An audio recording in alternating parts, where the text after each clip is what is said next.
নমস্কাৰ প্ৰিয় বন্ধু বান্ধৱীসকল, আজি মই বনাব ওলাইছোঁ দালি, কঁঠাল গুটি, নৰসিংহ পাত আৰু শুকান মাছৰ দালি ৰেচিপি।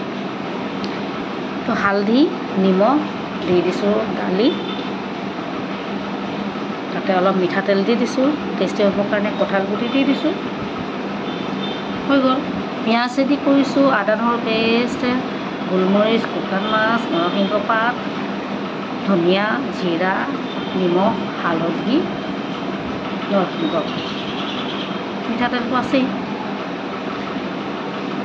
হৈ গ'ল। দালি আৰু কঁঠাল গুটি সিজি হৈ গ'লগৈ। এতিয়া মই সম্ভাৰ দিম। দালি যেনেকৈ সম্ভাৰ দিওঁ তেনেকৈ মই বস্তুখিনি ৰেডি কৰিছোঁ। বিহ জলকীয়াও লগত দিছোঁ, কাৰণ কিয় শুকান মাছ দিছোঁ যিহেতু তাৰ টেষ্টটোতো অলপ স্পেচিয়েল হ'ব লাগিব, সেইটো কাৰণে বিহ জলকীয়াও দি দিছোঁ। তেল দিলোঁ, পিঁয়াজ, তেজপাতা,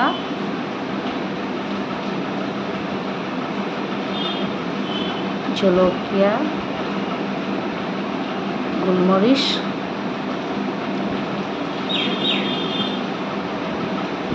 শুকান মাছো মই দি দিছিলোঁ ফ্ৰাই কৰি।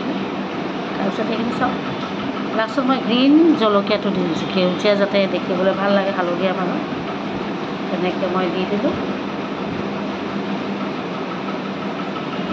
হৈ গ'ল কঁঠাল গুটি, শুকান মাছ, দালি, তেজপাত, আদা নহৰু পেষ্ট, গোলমৰিচ, নৰসিংহ পাত, তেনেকৈ মই